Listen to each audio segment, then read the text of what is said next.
you can adopt 50-30-20 rule for budgeting and for saving. വരുമാനത്തിന്റെ 50% നമുക്ക് നീഡ്സിനായി എടുക്കാം, ചെലവിനെടുക്കാം എന്നർത്ഥം.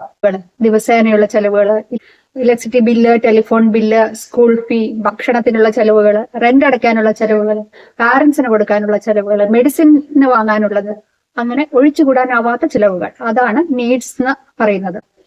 അതായത് ടാക്സ് ഒക്കെ കൊടുത്ത് നമുക്ക് കിട്ടുന്ന ഇൻകത്തിന്റെ 50% നീഡ്സിന് വേണ്ടി എടുക്കാം.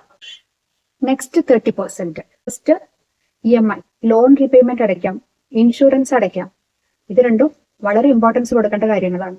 ഇത് അടച്ചില്ലെങ്കിൽ അത് പല വിധത്തിലും നിങ്ങൾക്ക് വിഷമങ്ങൾ ഉണ്ടാക്കുക.